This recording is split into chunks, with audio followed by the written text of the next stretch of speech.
Assalamualaikum warahmatullahi wabarakatuh. Kembali lagi dalam acara kita Podcast Bekesahan Ekonomi dan Bisnis.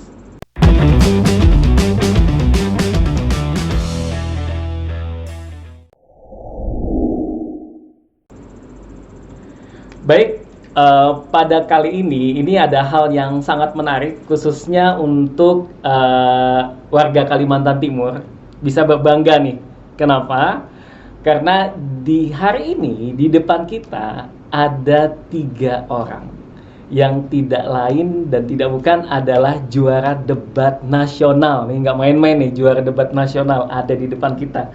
Nah, jadi dalam debat kali ini yang pernah diikutin oleh mereka bertiga adalah Wali Kota Cup Makassar Youth National Debat Championship 2024 yang dilaksanakan oleh Dispora Kota Makassar dan Komunitas Mudain.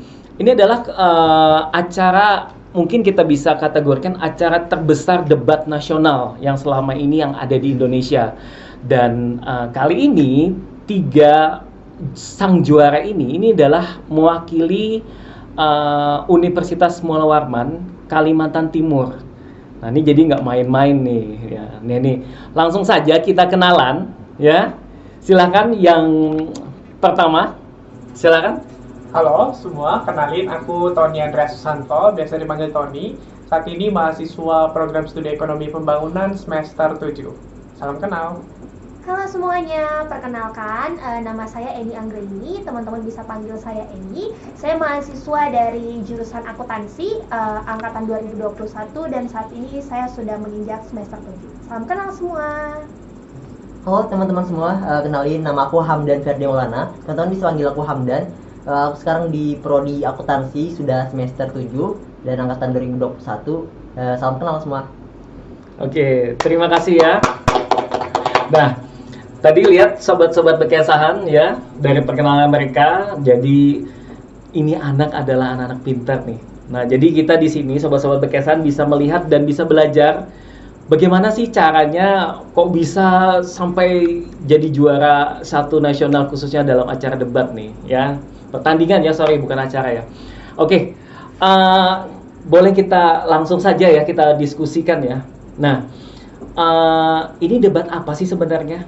Biar sobat-sobat bekesan tahu nih di rumah nih tentang debat apa gitu. Apakah mungkin ini debat masalah kriminal kah, atau debat masalah politik kah, atau debat masalah apa? Kita kan nggak tahu nih ya. Nah, coba gimana sih ceritanya tentang debat ini, debat apa gitu? Oke, jadi ya, debat ini merupakan kegiatan yang sangat menarik ya yang diadakan oleh Wali Kota Makassar dan juga bekerjasama dengan Dispora serta Komunitas Mudain. Jadi ini merupakan penyelenggaraan tahun ketiga mereka yang dimana penyelenggaraan ini memang bertaraf nasional ya, yang dihadiri oleh kampus-kampus ternama di seluruh Indonesia melalui proses seleksi yang lumayan panjang dan ya memang persaingan yang sangat ketat gitu. Dan ini adalah penyelenggaraan tahun ketiga di mana di tahun pertama itu dimenangkan oleh Andalas, di tahun kedua dimenangkan oleh Brawijaya, dan di tahun ketiga alhamdulillah piala bergilir itu bisa kami bawa pulang ke Samarinda di Universitas Mualla Warman. Oke, kita kasih aplaus deh. Masya Allah ya, ternyata nggak nyangka ya di Kalimantan Timur nih bisa mewakili debat nasional. Nah, ini nggak main-main ini ya. Nah, kalau kita melihat ya acara debat ini, seberapa besar sih pesertanya? Jumlahnya tuh seberapa banyak sih?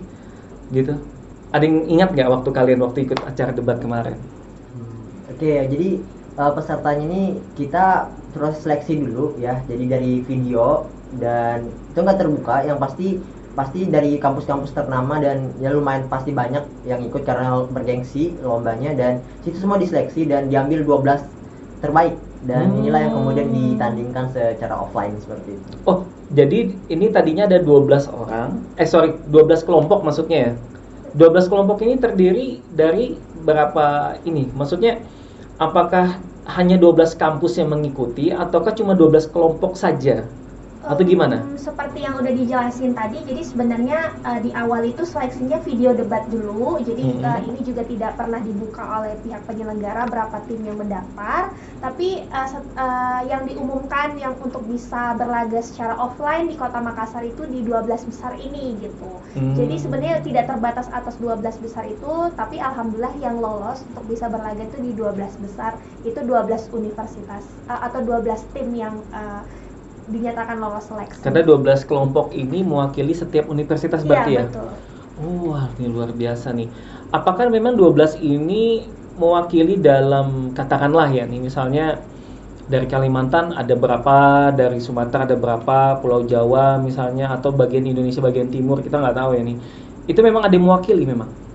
Nah, kalau kemarin itu kurang lebih sebenarnya tidak ada spesifik bagian-bagian mana, tetapi memang cukup merata ya. Ada yang dari Sumatera, perwakilan Sumatera, Universitas Sriwijaya, ada juga dari Pulau Jawa kayak PKN STAN, ada juga yang dari Maluku gitu, Indonesia Timur, dari Universitas Patimura, dan juga ada dari tuan rumahnya pasti di Makassar, beberapa universitas negeri di Universitas Makassar gitu. Jadi 12 tim itu cukup bervariasi tim-timnya.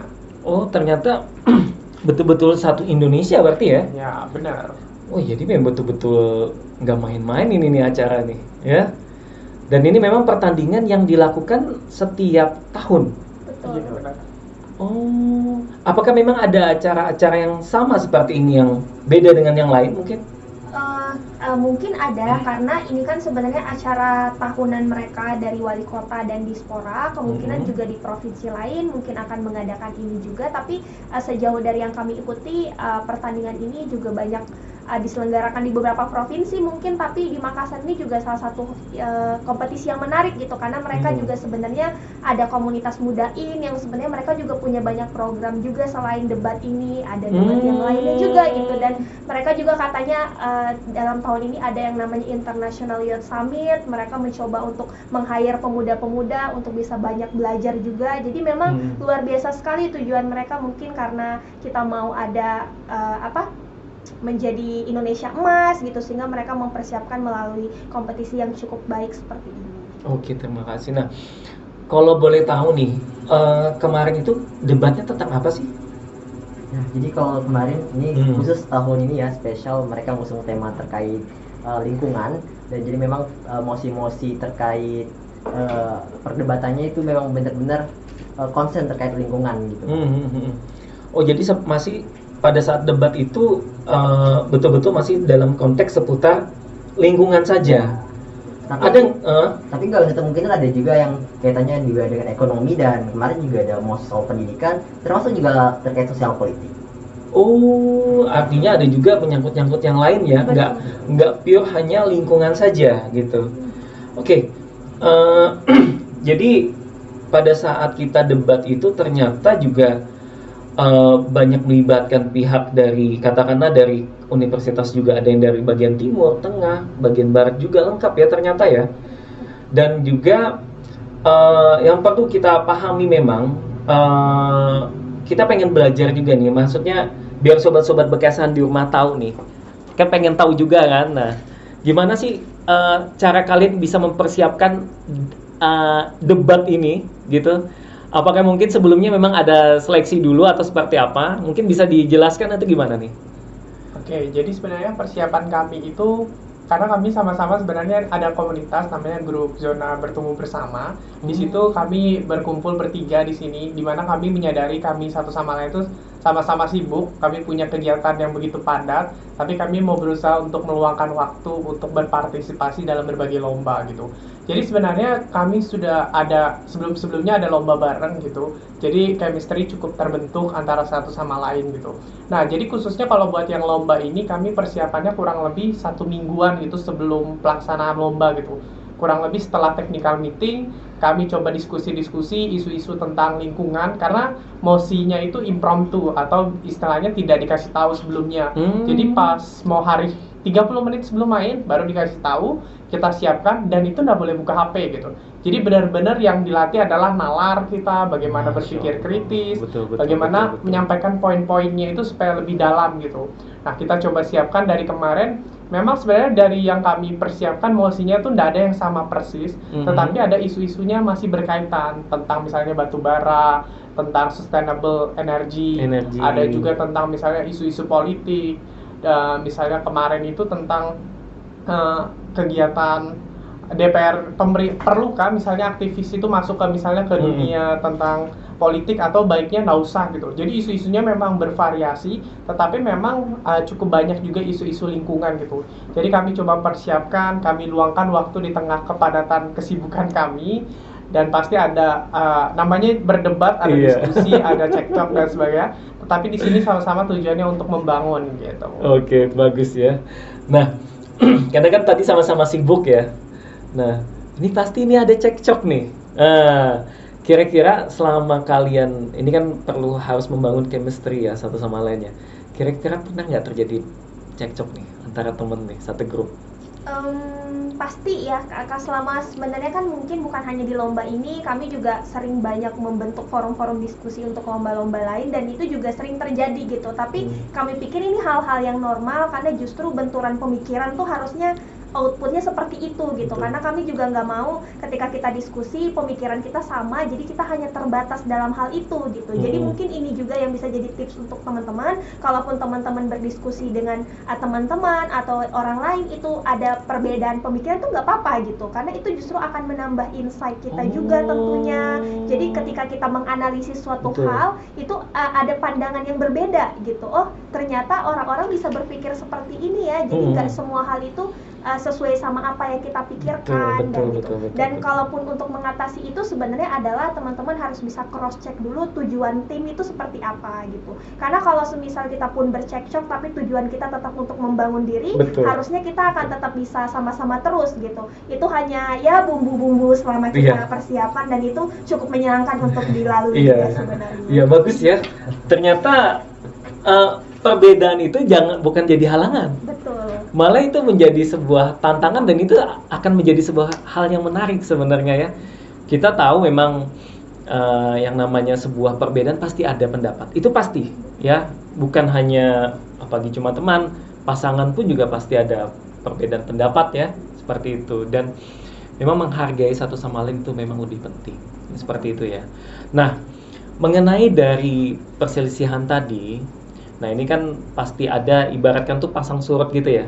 Kadang-kadang naik, kadang-kadang turun. Nah, biasanya ada momen-momen tertentu nggak biasanya nih? Kalau menurut kalian misalnya pada saat ini nih kita bisa baikan nih gitu. Terus misalnya pada momen-momen tertentu, oh solusinya begini nih. Kalau misalnya ada masalah ini solusinya seperti ini nih gitu. Ada nggak kira-kira yang bisa kalian sampaikan nih biar teman-teman sobat Bekesan tahu nih triknya? Satu yang paling penting ketika kamu berteman itu kedewasaan sih, Pak. Jadi ketika kamu punya berbagai macam benturan kepentingan, kamu punya banyak masalah, pada akhirnya itu hanya masalah yang sepintas, dan ketika kamu sudah melaluinya ya seakan-akan itu nggak pernah terjadi gitu. Ini konsep yang kemudian kami terapkan. Mungkin kemarin kita cekcok, kita sempat ngomong A, B, C, dan D, tapi ya udahlah itu urusan kemarin gitu. Untuk apa untuk kamu ingat-ingat terus? Itu sudah jadi masa lalu, bukan? Jadi yang lebih penting daripada itu, paling penting satu adalah kita mau improve, yang artinya hari ini mungkin saya kurang atau mungkin kamu besok kurang. Yang penting intinya adalah bagaimana kita terus mau bertumbuh untuk menjadi lebih baik. Nah, itu yang kami terapkan di tim ini. Jadi setiap hal yang misal ketika kami dapat itu, oh misalnya ini jadi kekurangan pribadi atau mungkin tim, kita selalu improve untuk kita berusaha lebih baik. Akhirnya apa? Akhirnya goals itu bisa tercapai gitu. Misal sesederhana lomba ini sih, Pak, mungkin ini tahun kedua kami gitu ya. Jadi di tahun lalu itu kita udah sempat ikut ya, teman-teman. Oh, ini yang kedua. Ya, benar. Jadi di tahun lalu itu kita mungkin belum rezeki dan terhenti di 8 besar gitu.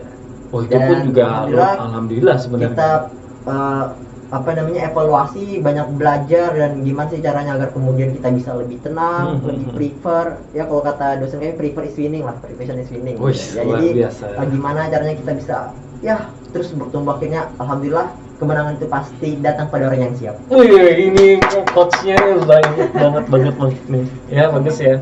Nah, ternyata memang solusinya adalah kita jangan pernah menengok ke belakang gitu ya, tapi kita melihatlah yang ke depan gitu. Memang kalau misalnya sebuah perdebatan, kita tidak akan selesai kalau ngebahas yang dulu-dulu gitu. Kita harus ngebahasnya ke depan. Nah ini kan pada jago debat nih ya.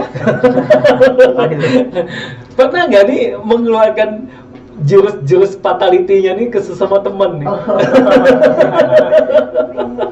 Gimana? Ya. Pernah nggak hal-hal yang begitu-begitu? Ya pasti pernah sih kita saling bercekcok misalnya, tetapi memang menjadi catatan bersama sih karena tujuan kita bersama supaya bisa progresif. Dalam artian progresif di sini bisa bahas banyak hal. Kadang misalnya satu topik tertentu karena memang sangat senang jatuh-jatuhkan pro kontranya, jadi sampai berlarut-larut gitu. Tapi di satu sisi itu mungkin keseruan juga sih di dalam proses pembelajaran bagi kita. Tetapi kita juga berusaha untuk mikirin juga perbanyak mosi, perbanyak substansi supaya lebih luas.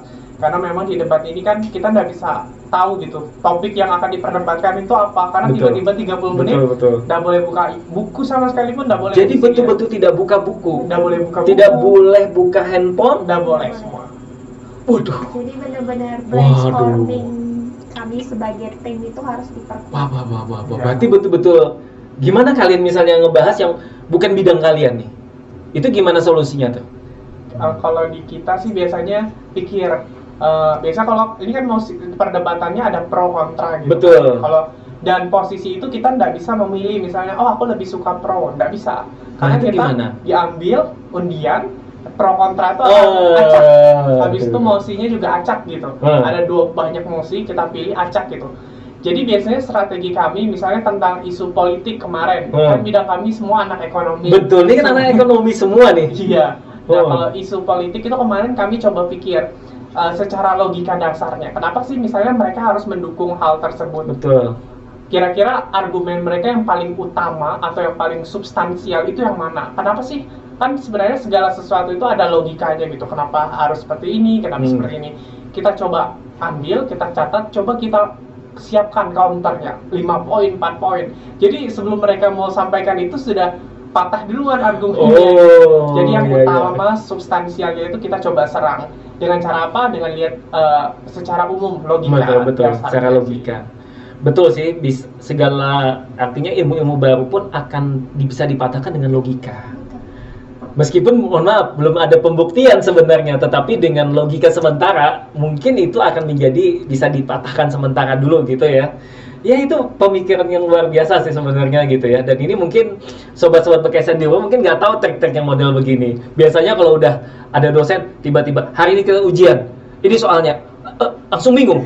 Ujiannya langsung ke depan, lisan, bingung. Nah trik yang tadi yang disampaikan oleh Tony ya, dia nyampaikan bisa dilakukan, bisa dipatahkan dengan logika. Bener ya Tony ya? Benar. Nah itu bagus tuh ya.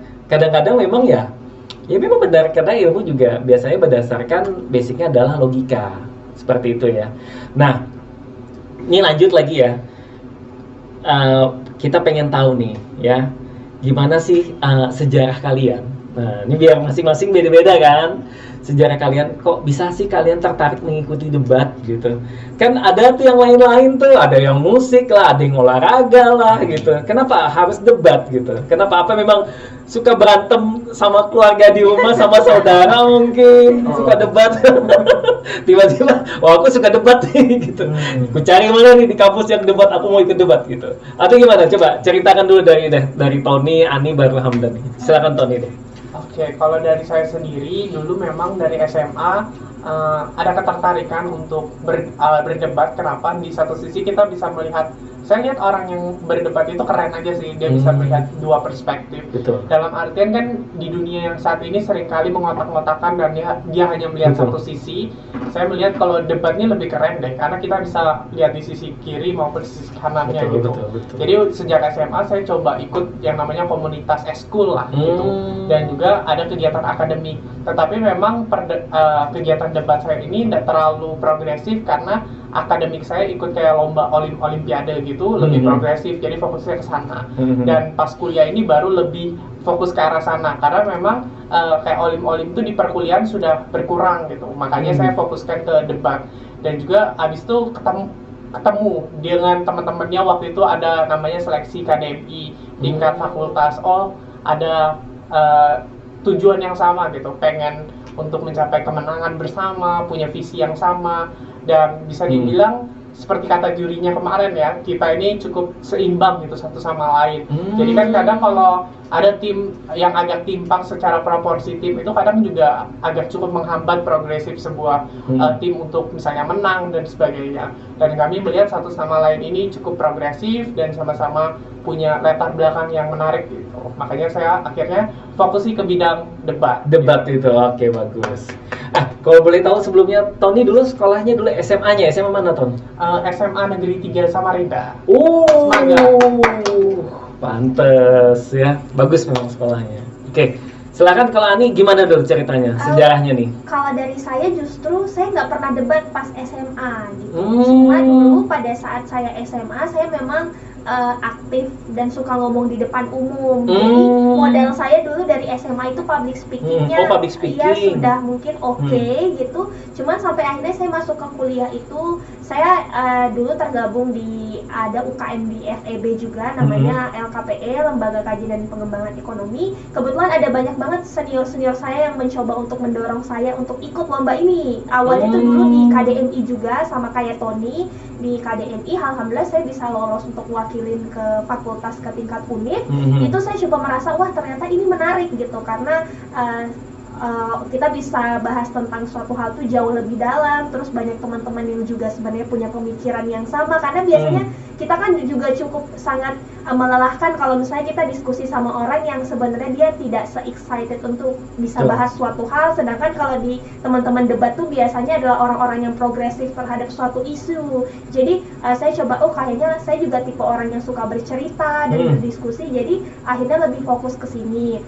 Terus juga sampai akhirnya dari KDM itulah saya ketemu dengan Tony. Terus karena saya satu jurusan dengan Hamdan, terus saya lihat beliau ini juga orang yang sangat-sangat interaktif juga terhadap hal seperti ini. Itulah kenapa kita bertumbuh gitu sama-sama, karena seperti yang Tony bilang tujuan kita sama gitu. Dan ya kalau dari saya sendiri memang tipe orang yang karena suka public speaking dan memang saya suka debat orangnya gitu. Jadi saya juga lebih banyak ikut kompetisi debat, saya juga ikut di KDMI dan sebagainya. Jadi saya pikir ini mungkin bagian dari passion. Bagiannya dari passionnya ya. Akhirnya terbentuklah sebuah passion gitu ya. Iya betul. Dan ini kan menarik ya sebenarnya, dari seorang public speaking, katakanlah public speaker gitu ya, dari yang suka ngomong gitu ya, tiba-tiba menjadi seorang debat, apa sih sebutannya, debator apa sih sebenarnya? Debaters.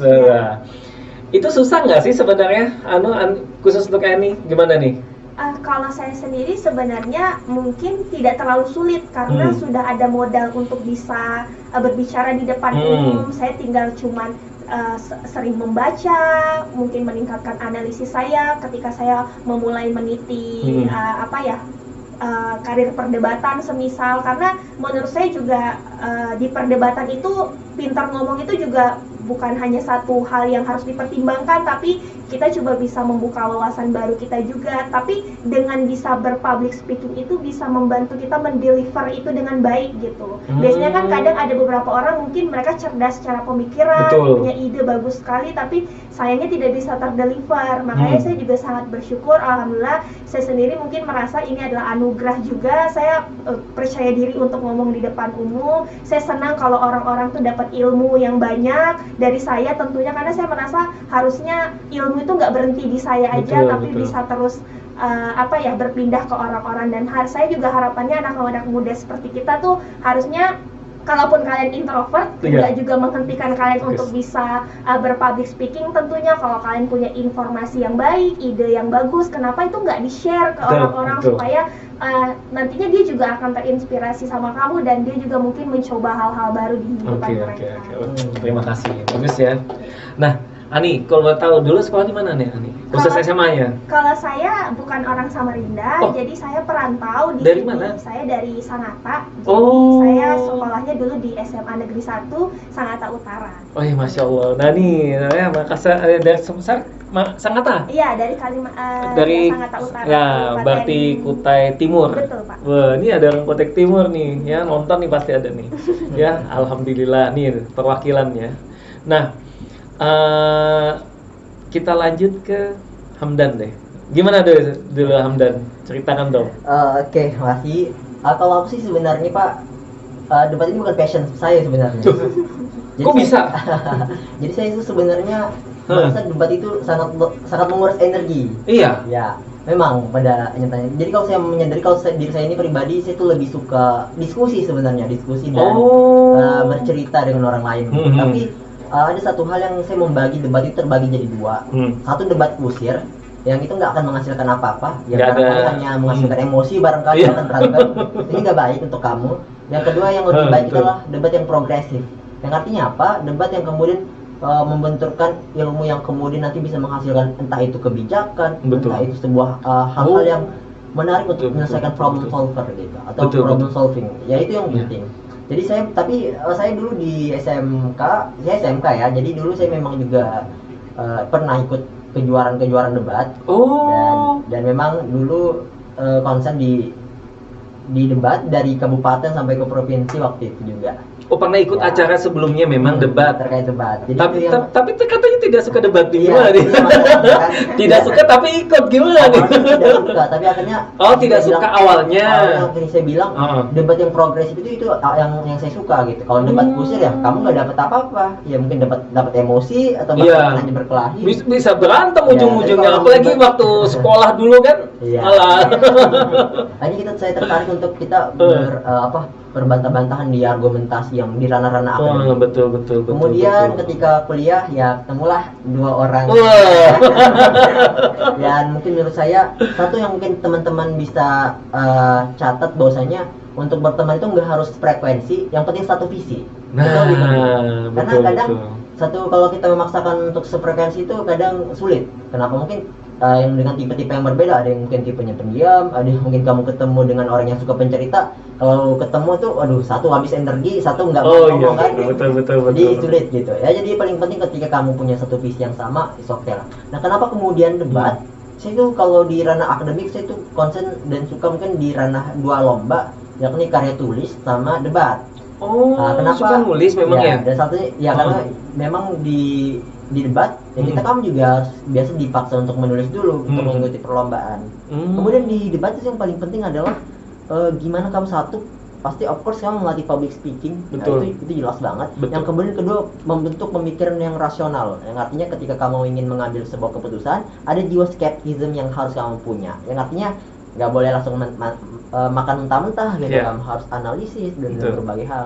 Nah, satu yang kemudian itu harus diterapkan dalam kehidupan, artinya bukan berdebat kusir tapi artinya kamu bisa punya kemampuan yang rasional untuk memilih gitu. Kemudian lanjutnya terakhir adalah jiwa-jiwa debat ini nggak baik sebenarnya kalau kamu teruskan di dunia nyata. Misal kamu emosi ketika debat, kamu lanjutkan setelah ini, dan itu nggak baik ya teman-teman. Jadi cukup untuk keperluan perdebatan itu hanya selesai di ranah misalnya pertandingan, itu sudah cukup untuk kalau ranah pertandingan ya. Tapi kalau untuk di luar itu ya mungkin kamu memang punya ideologinya masing-masing, tapi satu yang paling penting kamu nggak boleh memaksakan ideologi itu untuk diterima. Yang pasti ya kedewasaan berpikir itu jauh lebih penting. Oke ya, terima kasih ya. Hamdan, dulu sekolah di mana Hamdan? Saya dari SMK 1 Berau, jadi teman-teman yang dari Berau. Dari Berau ternyata. Wah, ini pasti ada yang nonton nih dari Berau nih ya. Ini luar biasa, ternyata Eni dan Hamdan ini bukan dari kota Samarinda tetapi dari daerah-daerah masing-masing ya. Ada yang dari Kutim, ada yang dari Berau ya. Ternyata bisa tuh, skillnya tuh juara nasional loh, satu Indonesia malah ya. Nah, tadi kita disinggung sama Eni ya tadi ya tentang introvert dan extrovert. Nah, ini nih rame nih ya. Nah, coba kita diskusikan lagi ya. Tipikalnya kalian nih ya. Dari Tony dulu. Tony ini tipikalnya apa nih? Extrovert atau introvert? Sebenarnya kalau tipe itu kan dia relatively ambivert gitu kan ya. Ambivert campuran. Iya, introvert atau extrovert. Nah, sebenarnya aku pernah beberapa kali yang dominan introvertnya gitu. Lebih introvert sebenarnya. Ya. Padahal introvert ya. Iya. Tapi kok bisa juara nasional tuh gimana caranya tuh? Nah, itu gimana tuh? Pertama pasti introvert itu mungkin lebih ke arah karakteristik gitu ya, dalam artian memang butuh istirahat, dalam artian kalau misalnya terlalu banyak interaksi dan sebagainya dan perlu me time gitu. Dan aku rasa itu fine-fine aja gitu, dalam artian me time untuk memikirkan, merencanakan tentang berbagai hal gitu. Tetapi memang di dalam dunia ini kita harus juga profesional gitu. Bagaimana kita berusaha untuk menyampaikan isi kepala kita gitu. Karena Betul. kalau dunia itu orang tuh bukan kayak dukun gitu yang bisa tahu Iya. pikiran atau apalah Betul, istilahnya betul. gitu. Kita harus menyampaikannya gitu dengan orang lain Betul. supaya orang lain itu tuh tahu potensi kita, kemampuan kita, dan itu sangat berguna di dalam berbagai hal. Misalnya dalam mencari beasiswa misalnya, atau Betul. misalnya ketika di kuliah, Betul. pasti kan ada presentasi dan sebagainya. Jadi lebih ke arah oke, kalau kita punya karakteristik diterima, tetapi bukan menjadi penghambat kita untuk mengembangkan skill-skill profesional gitu. Betul. Bicara di depan umum dan berpikir kritis, Iya. menyampaikan pesan dan sebagainya. Betul, Gitu. oke ya.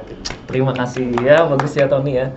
Ternyata kalau introvert itu juga ya itu mungkin kesukaan mungkin ya, Ya. seperti itu ya. Tetapi memang kita harus profesional gitu. Pada saat dibutuhkan ya mau tidak mau kita harus bisa gitu kan, seperti itu ya. Benar. Iya, ini bagus nih Tony nih, sangat inspiratif sekali. Oke, sekarang lanjut ke sebelah ini. Iya. Kalau ini tipikalnya apa nih?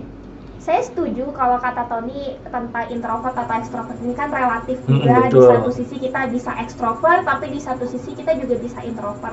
Kalau dari saya jujur dulu, saya merasa saya tuh extrovert. Dulu? Dari zaman saya SMP, SMA, saya Mm-mm. adalah orang-orang yang sangat aktif. Mm-mm. Teman saya banyak banget Mm-mm. karena saya tipe orang yang cheerful dan suka cerita ke teman-teman. Bahkan mungkin teman-teman saya pernah nanya, energinya nggak habis kak, bisa satu harian bisa full ngomong bareng-bareng sama teman. Oke. Tapi pada saat itu saya juga merasa karena kita pernah mengalami COVID-19, akhirnya betul. kita harus ada di rumah, nggak bisa Betul. bercengkrama dengan orang-orang lain. Saya juga merasa itu cukup meredam karakter saya, sehingga saya agak jauh lebih introvert pada saat itu karena orang tua saya juga tipe yang strict, tidak bolehkan saya untuk keluar rumah karena COVID itu. Ya benar-benar cuman berinteraksi dengan orang di rumah. Saya itu merasa bahwa saya udah tidak lagi terlalu se-extrovert itu pada saat zaman yang COVID sampai akhirnya. Tapi saya pikir sebenarnya ini juga fase pertumbuhan saya ke dewasa, karena biasanya mungkin kalau kita masih remaja kita masih Iya, happy-happy betul, terhadap betul. sesuatu hal, belum ada pemikiran-pemikiran yang mungkin mendistraksi kita. Tapi sampai akhirnya karena ada COVID itu dan saya juga mungkin sudah bertumbuh dewasa, saya Betul, coba betul. berpikir lebih banyak hal gitu. Jadi pikiran saya tuh bukan lagi cuman fun sama teman-teman, tapi Betul. gimana Iya. ke depan saya mau jadi apa ya gitu. Alhasil dari diri saya sendiri sebenarnya udah mulai nggak terlalu ekstrovert dan Iya. saya cenderung tidak suka keramaian. Akhirnya ya? Iya, setelah fase itu, Oh. karena kadang-kadang saya kalau ke tempat ramai gitu, saya nggak ngomong aja kayak capek gitu ngelihatnya. Iya, Nah, betul, tapi betul, lagi-lagi betul. saya juga setuju kata Tony, kalaupun itu cuma karakter aja Karakter kita, sebenarnya, dan benar memang sih. itu adalah hal yang memang harus kita terima. Tapi lagi-lagi karena keadaan sekarang juga udah semakin progresif, saya Betul. pikir karakter itu tidak boleh meredam kita Betul, juga, betul. dan hal-hal profesional harus tetap bisa dikembangkan. Dan mungkin sebenarnya karena beberapa fase saja, jadi saya bisa juga itu menempatkan posisi saya di mana saya harus bisa progresif, di mana Iya. saya juga harus bisa profesional dalam menyampaikan pendapat mungkin dan Betul. sebagainya. Karena saya juga menyadari seperti yang saya bilang, kalau saya hanya terus memupuk diri saya sebagai orang yang introvert, mungkin nggak akan banyak orang yang tahu Betul. isi kepala saya, karena Betul. lagi-lagi mungkin orang juga bukan peramal. Betul, Sedangkan betul. bisa aja mungkin saya pernah pikir isi kepala saya itu bisa ngubah dunia misal, Betul, atau betul. bisa bikin suatu kebijakan yang bisa memperbaiki permasalahan. Jadi itu motivasi saya juga, dan kebetulan karena saya tipe orang yang sebenarnya ambisius, saya itu nggak mau jadi orang biasa, sehingga saya berusaha untuk temuin teman-teman yang juga sama tujuannya kayak gitu. Jadi seperti kayak Tony dan juga Hamdan. Oke, terima kasih ya, bagus ya jawabannya Ani. Ternyata memang yang namanya introvert ini juga mungkin salah satu bentuk kedewasaan, artinya mengubah yang tadinya tadi ekstrovert, banyak teman dan sebagainya, hahi, rame-rame ngumpul gitu ya. Ternyata semakin bertumbuhnya usia, muncullah karakter introvert itu tadi mungkin ya. Artinya mungkin kebiasaan-kebiasaan seperti itu yang membentuk seperti itu. Oke, bagus sekali ini jawabannya. Selanjutnya ke Hamdan nih. Kalau Hamdan gimana nih tipikalnya nih? Kalau dari aku pribadi, ya mungkin tadi sepakat juga sama teman-teman, mau itu relatif. Cuman dari dulu, dari awal, dari kecil mungkin ya, dari Iya. SD kali, mungkin jangan kecil ya. Dari SD. Dari SD kali ya. Iya, betul. Jujur aku dulu introvert. Dan Introvert padahal ya? ya dulu. Waduh. Dan aku punya pengalaman yang cukup buruk di Heeh. SD dan SMP. Heeh. Jadi aku sering dibully waktu itu. Nah, Jadi itu karena apa ya? Mungkin karena memang aku dari keluarga yang mungkin tidak berada dan juga satu hal yang kita resource-nya mungkin sangat kurang. Dan akhirnya aku akhirnya termotivasi di situ gitu. Ya mungkin kalau kamu tipe introvert mungkin kamu akan sulit ngomong dan sebagainya kan. Mungkin Betul. terbesit dan pikir kenapa kamu harus malu sih? Kan kamu Betul. dianugerahi Iya. mata, mulut, telinga yang sama gitu fungsinya dengan Iya. rekan-rekan yang lain. So kenapa kamu harus malu gitu? Akhirnya Betul. quotes yang saya pegang waktu itu, kesepian paling tinggi adalah ketika kamu merasa sepi di tengah keramaian.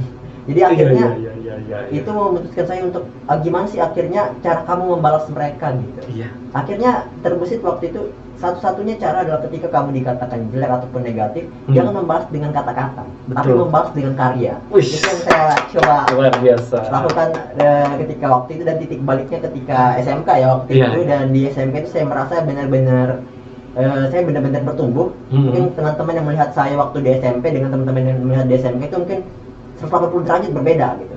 Karena betul-betul di SMK itu saya betul-betul untuk menjadi tipe orang yang extrovert, yang artinya kamu harus dilihat dan kamu harus dipandang baik gitu. Jadi memang saya benar-benar konsen di seluruh hal. Misal sederhananya kayak di kelas kamu bisa dapat ranking, kemudian di organisasi saya jadi ketua, Iya. dan di berbagai perlombaan saya memenangkan kejuaraan itu gitu. Iya. Itulah yang kemudian akhirnya membuktikan kepada orang-orang tadi yang mungkin pernah membuli dan Membuli, sebagainya, betul. saya jauh lebih baik daripada kamu gitu. Jadi Iya. artinya Wis. kita membalas kata-kata itu dengan karya. Dan Oke. kalau mau lihat ya lihat rekam jejak. Oke, Gitu ya. bagus. Terima kasih Hamdan, ini luar biasa banget nih. Nah, ternyata juga kita melihat dari profil kalian ternyata bermacam-macam ya. Nah, ini juga bagus banget nih buat sobat-sobat bekesahan di rumah. Ternyata bisa dilihat tadi oleh kalian, ternyata masing-masing ini punya karakter dan tumbuh kembang itu beda-beda gitu ya. Dan tadi lihat sendiri kebanyakan adalah introvert, ada yang ekstrovert, beda introvert ya. Intinya tuh memulainya acara debat ini kebanyakan adalah introvert nih rata-ratanya gitu ya. Dan bisa kita pastikan di sini bahwa ekstrovert atau introvertnya seseorang itu tidak menunjukkan bahwa dia itu tidak mampu ya, tidak mampu. Ternyata banyak kok orang-orang yang introvert itu bahkan lebih jago gitu. Bahkan ini debat lagi, tidak main-main, ini debat loh. Yang banyak ditonton banyak orang. Pada waktu itu acaranya di mana Pak, boleh tahu nih? Di kampus atau di mana? Di mall, namanya Pinisi Point di Makassar. Wah, berarti ditonton oleh banyak orang. Iya. Luar biasa ya. Ya, ini luar biasa sekali nih. Nah, ini juga hal yang menarik sebenarnya. Yang tadinya orang-orang introvert ini kan harusnya kan pada umumnya kan tidak suka atau tidak mau muncul di depan banyak khalayak orang banyak kan. Harusnya kan seperti itu ya. Tapi ini kan sesuatu yang berat sebenarnya untuk bisa, ini banyak orang ini gimana cara ngomongnya kan gitu begitu ya biasanya ya. Tetapi inilah kemampuannya kalian menurut saya ya. Artinya kalian mampu bisa melawan itu semua. Bahkan menggiring itu semua ya. Yang tadinya mungkin ini kan sesuatu yang beban ya bagi orang-orang yang mungkin tidak pintar ngomong dan sebagainya, itu susah sebenarnya gitu ya. Nah, oke. Karena waktu sebentar lagi kita akan selesai, jadi Bapak pengen tahu dulu atau saya pengen tahu nih ya, di kalian nih, gimana sih kiat-kiatnya untuk bisa menjadi seseorang yang paling tidak itu berani ngomong atau speak up. Karena memang debat ini kan speak up ya, gitu ya, berani ngomong gitu. Gimana nih, menurut kalian itu selama ini gimana sih caranya gitu, supaya orang berani ngomong gitu? Gimana? Silakan dari Tony dulu, boleh atau terserah? Oke. Kalau dari saya pribadi sih, gimana sih supaya buat speak up, buat ngomong gitu. Pertama pasti nggak ada yang instan. Jadi di dalam setiap proses itu, ketika misalnya kalian rasa nervous, rasa gugup ketika nyampaikan di awal 2 kali, 3 kali, itu normal banget gitu. Sadari pertama. Kemudian yang kedua ya pastinya tentu latihan sih menurut saya. Latihannya ini bisa dalam bentuk apa sih? Sebenarnya salah satu teknik public speaking yang cukup baik untuk dilatih itu adalah misalnya satu keyword gitu, satu kata apa, misalnya meja. Coba kalian jelaskan selama 60 detik gitu tentang kata tertentu gitu. Nah, itu nanti kalian bisa improve juga. Dalam artian berbicara itu berbeda dengan halnya membaca gitu. Karena berbicara itu tindakan aktif gitu. Jadi bagaimana otak kita ini supaya bisa terkonstruksi dengan baik menyampaikan kata itu, ya memang harus dilatih supaya tertata pesan yang kita mau sampaikan. Itu yang satu. Bisa juga misalnya menggunakan cermin gitu ketika kita menyampaikan. Dan di satu sisi itu cukup bisa membantu sih. Dalam artian kadang saya juga ada bicara ke diri saya sendiri gitu. Dalam artian untuk mengkonstruksi pikiran yang beragam ini, misalnya memikirkan visi, memikirkan tentang apa yang mau dilakukan ke depan, atau misalnya persiapan-persiapan ke depannya. Saya percaya pada akhirnya ketika kita fokus kepada proses ini dan juga tidak takut ketika misalnya kalah atau gagal, atau misalnya ketika di depan itu langsung keringat dingin dan sebagainya, nggak nyerah lah intinya, itu akan sedikit demi sedikit akan menjadi lebih baik dan akan bisa berbicara di depan umum dengan baik. Oke, Masya Allah, terima kasih, bagus ya. Kalau ini? Kalau dari saya sendiri sebenarnya sebelum teman-teman belajar tentang hal-hal teknikal seperti yang Tony sampaikan, saya pikir perlu untuk bisa memperbaiki dari diri teman sebenarnya tujuannya itu apa untuk belajar hal ini, karena sebenarnya ini penting, karena teman-teman itu bisa aja terhenti di beberapa fase karena tujuan teman-teman di awal itu sebenarnya tidak sekuat itu biasanya. Jadi ketika teman-teman menemui kegagalan, teman-teman langsung menjustifikasi, oh kayaknya nggak bisa nih gitu. Tapi kalau teman-teman adalah tipe orang yang memang punya target, memang ingin mendapatkan hal tersebut, kalaupun teman-teman gagal ratusan kali, teman-teman akan terus coba hal itu gitu. Sama sebenarnya mungkin tips dari saya juga kalau untuk teman-teman adalah mungkin teman-teman bisa nonton YouTube misalnya orang-orang kayak seperti podcast seperti ini, teman-teman bisa melihat bagaimana sih mereka itu mendeliver perkata mereka. Nah, itu bisa teman-teman tiru juga. Terus kemudian yang kedua, teman-teman juga bisa sering membaca artikel gitu. Itu juga bisa menambah wawasan juga, karena sebenarnya salah satu hal atau salah satu alasan kenapa kita nggak pede sama apa yang kita omongin, karena mungkin ada keraguan di kita, ini benar atau enggak ya, atau sebenarnya ini benar atau sebenarnya mungkin kamu ngomongin hal yang salah atau gimana. Itulah kenapa kita semua memang harus punya wawasan yang cukup baik. At least itu adalah hal-hal yang basic yang teman-teman harus ketahui, rajin membaca berita mungkin, isu-isu saat ini, sehingga teman-teman itu akan bisa lebih pede karena teman-teman punya materi, teman-teman punya wawasan yang bagus. Terus juga teman-teman bisa sering juga ngebaca di KBBI supaya teman-teman menambah kosakata yang maknanya jauh lebih baik juga gitu, supaya terdengar jauh lebih baik juga secara penyampaian. Dan ini penting juga untuk bisa teman-teman bisa lakukan. Tapi semua itu bisa tercapai tentunya bukan dalam satu hari semalam. Tentunya teman-teman harus banyak belajar juga dengan orang lain, berdiskusi dan sebagainya, karena sebenarnya yang paling penting adalah banyak praktek itu lebih baik. Karena kalaupun teman-teman pengen hal yang instan, sepertinya tidak bisa, karena kami pun juga orang-orang yang lahir atas dasar proses, dan teman-teman tidak boleh membenci hal-hal seperti itu. Oke, terima kasih ya. Nah, terakhir nih Hamdan nih, gimana nih Hamdan? Saya mau kasih contoh nih gitu. Oke, silakan. Oke. Kalau kamu mau belajar ngomong, start dari mindset kamu. Artinya apa? Bahwasanya hari ini kamu diberikan kemampuan yang sama kok. Kamu dihadirkan dengan potensi yang sama. Permasalahannya kamu pengen gunain itu atau enggak? Itu yang pertama. Kemudian yang kedua, kamu mau belajar ngomong misalnya. Ada dua hal dasar yang harus kamu punya. Satu, knowledge. Artinya pengetahuan. Misal, mungkin saya bisa ngomong yang baik, atau saya bisa berbicara, tapi saya nggak punya pengetahuan. Akhirnya saya nggak bisa menjelaskan bahwa ini HP, apa kegunaannya, mungkin dari mana dia dibuat, atau bagaimana kemudian spesifikasinya. Satu, maka kalau hal yang paling mendasar yang penting harus kamu punya adalah knowledge, pengetahuan. Jadi kamu punya banyak pengetahuan, kamu tahu ide, itu kamu bisa menjelaskan. Satu hal, itu modal paling dasar. Yang kedua adalah skills. Artinya apa? Learning by doing. Nggak mungkin orang hari ini yang hadir, oh kamu tiba-tiba bisa ngomong, enggak. Itu tidak bisa seperti itu teman-teman. Artinya apa? Kamu harus melatih itu dengan berbagai hal. Dari hal yang paling kecil, entah di keluarga, teman yang paling dekat, di kelas, organisasi, ataupun masyarakat. Jadi kalau misalnya kalau saya pribadi, saya berbicara dengan 1-2 orang, nanti kelas ya berbicara dengan mungkin teman-teman kita juga kan. Terus kemudian kamu diorganisasi dengan orang-orang yang mungkin berbeda kepentingan ataupun bahkan di masyarakat. Artinya apa? Ya untuk melatih kemampuan itu ya kamu harus learning by doing gitu. Kamu harus banyak praktik. Kemudian satu hal yang paling penting juga untuk terkait public speaking adalah guru saya itu pernah bilang dulu adalah orang yang paling cerdas itu orang yang pandai menempatkan bahasanya. Kenapa bisa begitu? Misal kamu punya kemampuan public speaking yang bagus, kamu punya pemahaman vocabulary atau kosakata yang tinggi misal. Tapi artinya nggak semua kemudian kosakata itu bisa kamu tujukan dengan hal orang yang sama. Misal ketika kamu berbicara dengan orang-orang tua atau misalnya orang-orang pedesaan mungkin tidak memandang Anda atau underestimate, tapi mungkin beberapa orang yang mungkin kurang aware atau belum sadar dengan atau pengetahuannya belum secepat itu gitu. Dan kamu berbicara sangat tinggi sekali untuk menunjukkan bahwasanya kamu orang pintar. Ini salah teman-teman. Artinya apa? Kamu harus tempatkan bahasamu gitu.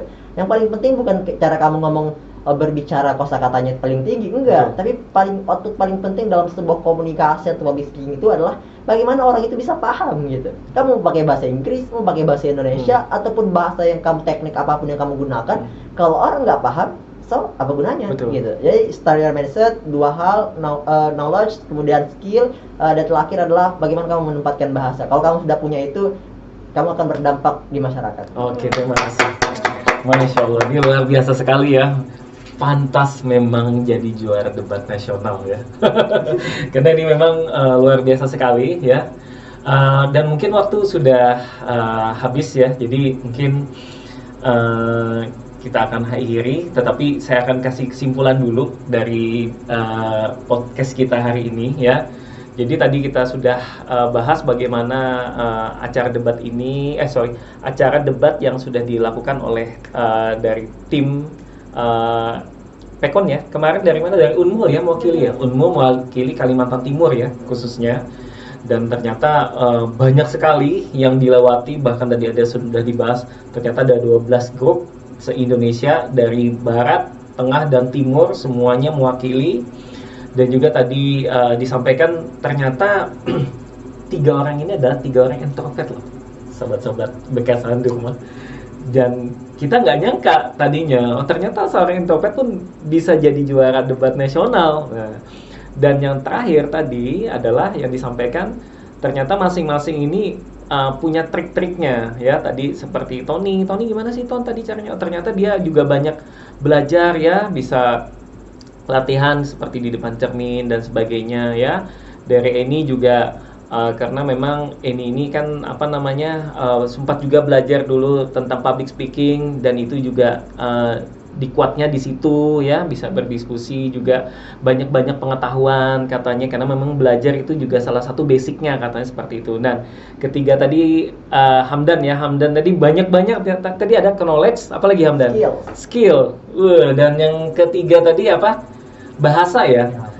Penempatan bahasa yang jangan terlalu ribet ya, jangan terlalu susah. Yang kalian kuasai itulah yang kalian gunakan. Nah, seperti itu.